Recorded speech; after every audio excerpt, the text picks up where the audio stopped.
Hi guys, it's Blackie. Okay, this is a little review of a gift that was sent to me by, as he called himself, a brother up north, and I want to say thank you, sir.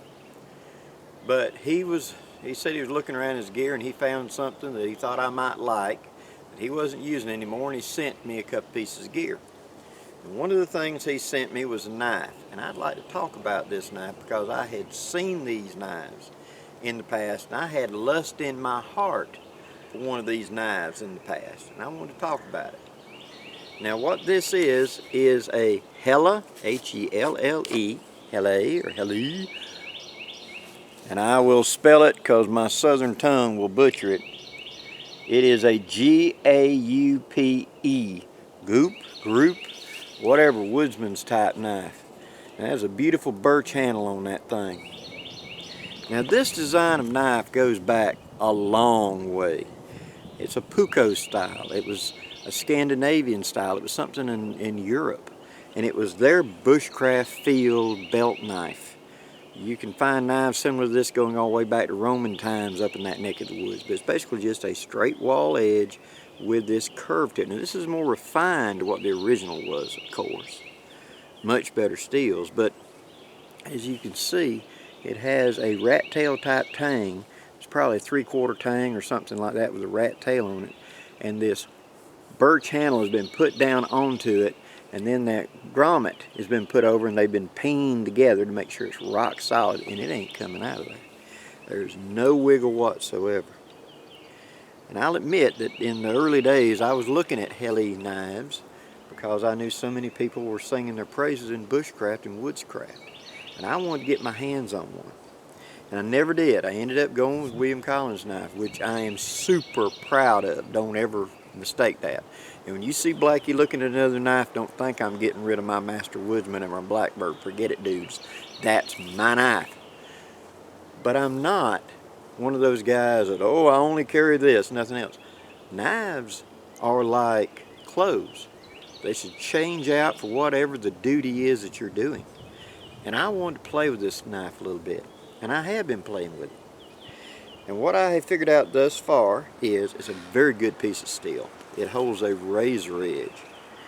The back strap is flat, but it is not true 90. The edges are a little bit rolled, so I'd need to square that up a little bit to make it for flint and steel or for a ferro rod. It will work, but it's rolled too much. I want that back spine to be a 90-degree, but it's a nice straight spine. The tip is nice and thick and is not weak, so that's going to be good for doing bow drill sets and piercings. And as you can see them little bitty wispies right there, it's a very controllable blade that you can make just, I mean, hair thin feather sticks for this thing. This is green sparkleberry. Not the wood you would pick to do such stuff, but it does a very good job of it. Feels good in the hand. Now mine's average size hands. You can see how it fits. Got this swell back here that is well tapered and fits well in the hand in multiple positions. See? So even turning it up like that, it hooks onto my hand very well. This swell up here to keep your fingers from sliding up is not in the way. It isn't going to cause hot spots. It's well rounded, and so it fits well in the hand in many different positions. And that's one of the things that I see in a lot of bushcraft knives is, and back to the Mora, my classic Mora with that red barrel handle that you've seen in so many of my videos. I got it because I felt I would not like that handle at all, and I wanted to try the steel in the blade. So I had the idea of rehandling it, but once I got to using it, wow, and that goes all the way back to the Vikings, that type of handle. And I can see where they were coming from, because this does have a distinct direction for the hand to fit, but it is not uncomfortable to shift it out of that. And a lot of knives have very specific finger areas, and that's great for a power cutter, but it's not worth the flip when you're trying to turn to different positions to carve that whatever, because it's out of position of what your hand would be.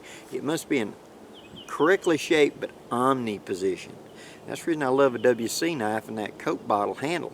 It shifts to whatever the grip I need is, and this one has a similar idea.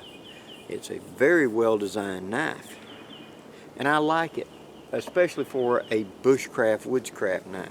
So to my brother up north, I want to say thank you again for this knife, because it's given me an opportunity to play with it and see.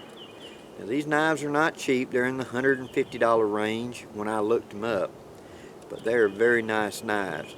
The steel is very good in them, and I've had several people that have told me, and Dan Lutz, who's one of the woodsmen I really trust, and he's done as much if not more knife work than me, and he said that he had had one of these and loved it, other than his big old huge bear paws didn't fit that handle right. He said, but he'd run that steel with anyone's knife.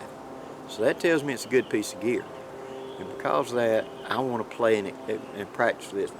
This will probably end up becoming like the knife that rides in the haversack, or the backup knife, or maybe even in my bug out bag, you know.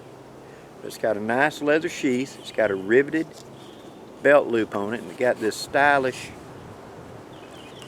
wolf paw, I believe that is, cut out in it as like a trademark identifier. And I like it. I really do. So, if you've been looking at these HELLE knives and wondering, you know, are they worth the hype? Thus far, in everything I've done, from preparing meal with it, to whittling with it, to doing feather sticks with it, to just, you know, getting the handling characteristics. If I don't have 6 months with it, I'll be honest with you. I've got like a couple of weeks with it right now. But I'll give you feedback on it. I'm going to try it for a while. It's not going to replace my belt knife that I normally carry, but it's going to get used around camp and stuff like that, and around home, as you're seeing here. I like the straight edge of it and the curve for a classic bushcraft knife. For carving, making things that you do in classic bushcraft, this would be a really good design for it. The handle feels really good. It fills the hand. It's completely smooth, and yet it's not slick, not too slick. You know what I mean? There's two sides to that. If I'm going to be doing a lot of butchery or something where my hand is wet or something like that, I would want a rubberized handle. If I was going to be using this around water, I have no doubt, which I have not tried it, but I'm pretty sure that birch handle will float if I dropped it. But I would want a lanyard of some type on a knife when I'm working over water, so if it does roll out of my hand or whatever, it doesn't go bloop. Every one of my WC knives got a lanyard on them for a reason, guys, because I don't want to lose that out of a canoe in deep water. Same thing with this. If I was going to be using this, I'd come up with a thin little lanyard to put on there to make a loop. So if I was using it over water, yes, it'll float. I want to get it back.